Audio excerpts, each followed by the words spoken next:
Hey y'all, Michelle Johnson here with Have Color Will Travel, and welcome back to my studio. Today's video is a little bit different. I'm doing something way outside of my comfort zone. I decided to try and create on camera.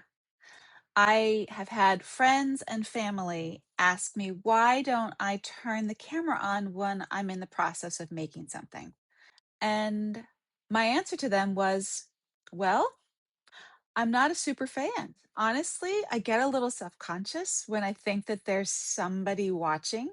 I also get interrupted. I have ADHD, and when I know I'm being filmed, I can get really distracted by a bunch of stuff. But they challenged me. My friends and family challenged me. They were like, maybe you should give it a try. Maybe it would be helpful in your ADHD, journey. This is something you've never tried before. Why don't you give it a go? So today, that's what I'm doing. You are going on a journey with me, creating a pink pearl eraser stamp, something I've been wanting to do for ages. Carve a stamp for myself with a saying that I've really needed for my sketchbooks and my current sketchbook obsession, which is learning how to sketch on location with confidence.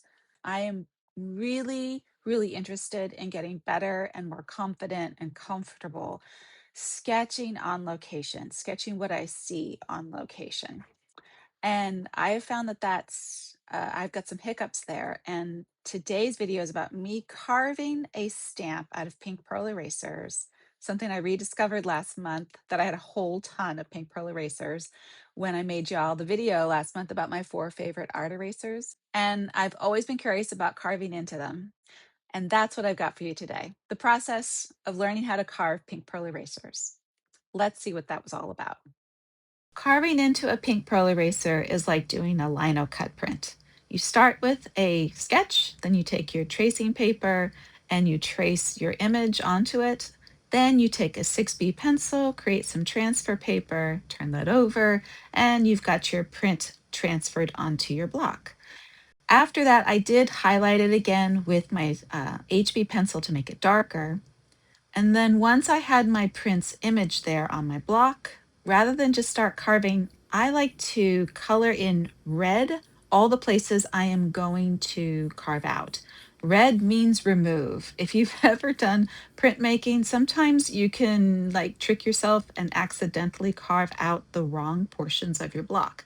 When I make it all red, what I need to carve out, red equals remove. I'm usually pretty good about not carving out the wrong stuff. Pink pearl eraser is very different, I now know, than carving lino. It is so buttery soft.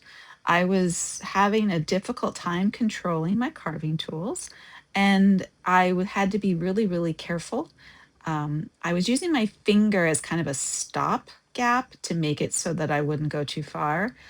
That's not necessarily the safest carving technique, but I was being very careful. The eraser material was also really sticky as well as being soft. So it was kind of irritating trying to get it out of my lino cut tools after each long strip had been taken out. This block was a very small thing to be working on, and I was using micro palm tools. But even then, I wasn't quite sure that I had been able to carve around these letters clearly enough so that my stamp was going to read legibly. So before I moved on, I decided it was time to proof my block.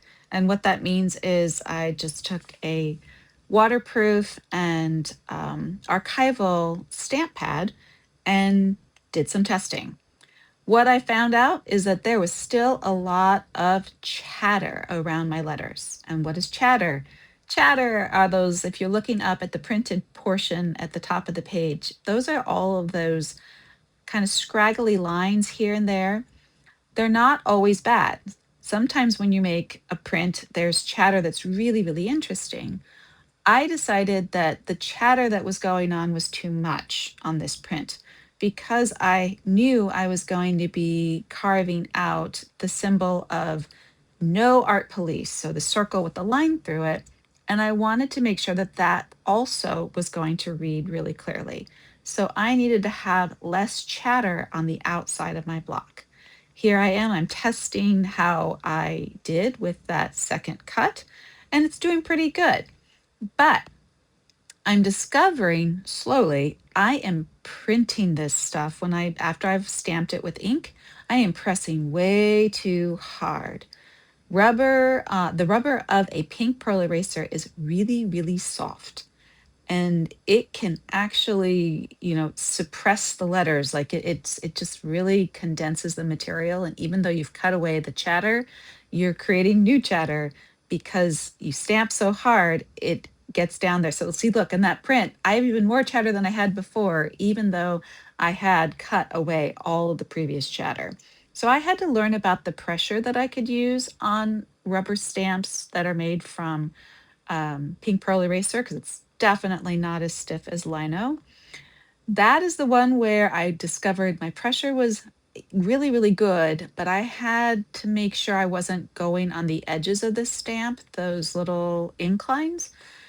And I knew if I carved on the second side of that original block, the circle and the line through it, I probably was going to destroy how well that the words were going to be printed out, because it was going to make the bottom side a little wiggly. So I needed to make a different decision. I did a whole new block. This is a second eraser, not the back side of the first eraser like I showed you in the beginning. Ooh, whoa, look at that.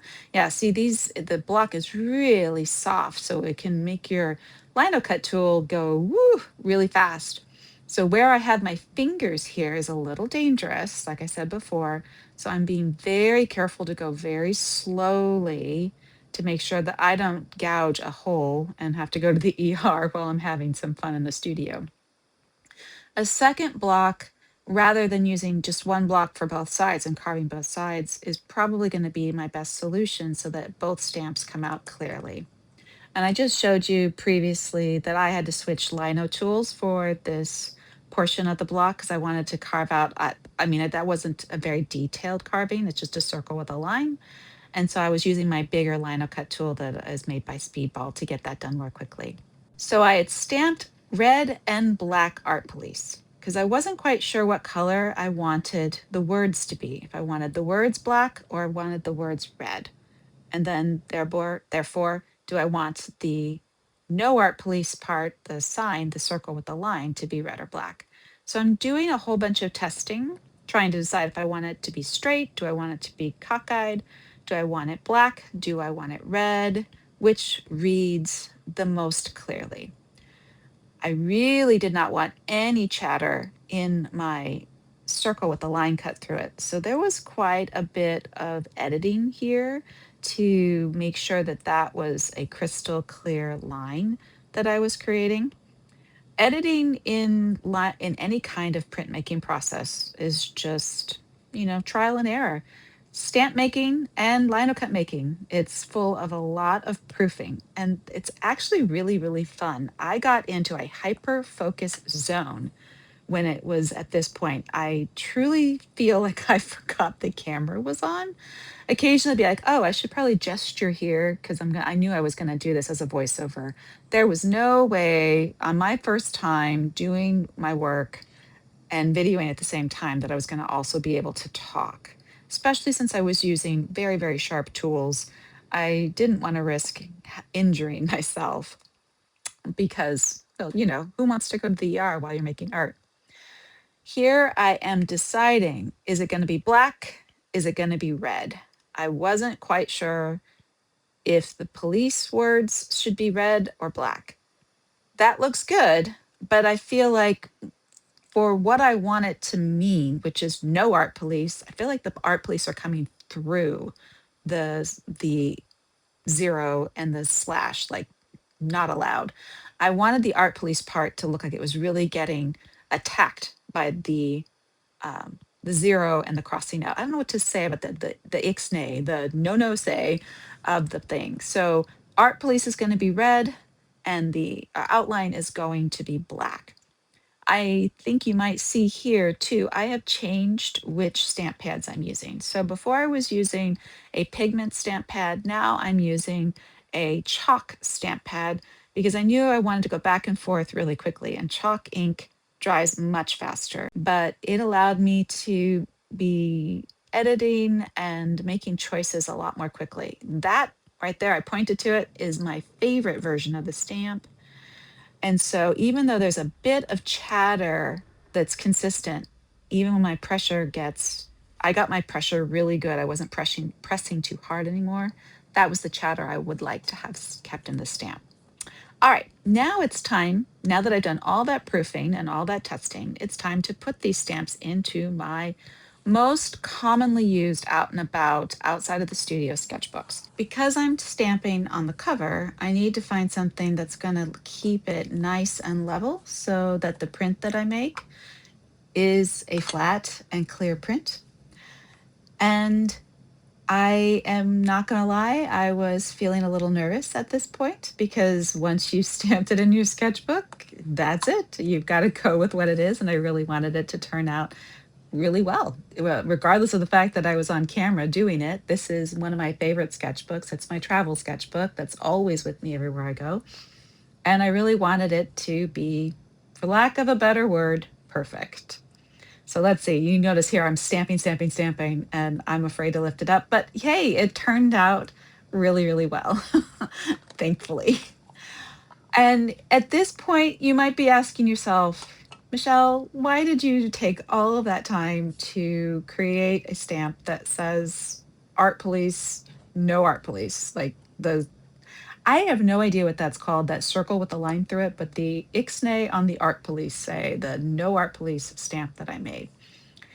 Well, the art police is a concept or a construct that I have kind of begun noticing is something that is going on in my mind, in my head, like thoughts that I'm having in my head when I am trying to do things that are challenging for me. And like I said in this video, in the intro, that I have I've gotten really interested in sketching from location, sketching in coffee shops and sketching in airports, out in parks, things like that, in hotels when I find them interesting. And I've noticed that I have some really strong mental chatter that is not like an inner critic. It's more like a police force that's coming in to tell me that I don't belong there. I literally have heard myself saying, someone's going to want this seat. You shouldn't sit here and draw. You're going too slow. Or you're not good enough at drawing perspective on buildings. So someone's going to yell at you because you're not doing it well. The manager is going to come over any second and say that you need to leave. Your drawing's not good enough and you're not drinking enough coffee. I mean, literally, a police is coming into my head and telling me that I'm not artistically talented enough to be drawing in person at some space. And that's when I realized that I need to nip this in the bud. The art police have no business in my head when I'm trying something new. The art police don't show up in the studio ever. Nobody comes in my head and tells me I shouldn't be drawing, but they do when I go out into public. So this is my little, I just really wanted to make a stamp to remind me that the art police are not allowed and that they're not really a real thing. Well, that was an adventure in block printing with pink erasers. Thank you for joining me as I attempted to erase out the art police with the classic Papermate pink pearl eraser. I hope you had a good time. I had a fabulous time. I don't know that I've ever enjoyed making a YouTube video more than this one. This turned out better than I ever anticipated it would. And now I know what I'm going to do every time I start a new sketchbook. I'm going to pull out these little erasers. I'm going to remind myself that the art police have no business and no authority in my art practice or in general. And then I'm going to get to the business of making paper messy. If you've enjoyed this video, do please like, share, subscribe. I say it every time at the end of the video because it really is that important. When you like, share, and subscribe, the ideas that I'm sharing in my videos get out further. And I honestly, maybe I'm thinking a little too highly about what I say here on my channel, but I do think it is a good thing to spread far and wide. And so if you do too, please do so. And I thank you so much for doing that. And I look forward to seeing you next month. And figuring out what we're gonna do then is going to be another one of my creative adventures over the course of the next 4 weeks. I appreciate you being here, and I hope you have a creative, calm, and fantastic day. Thanks so much, y'all.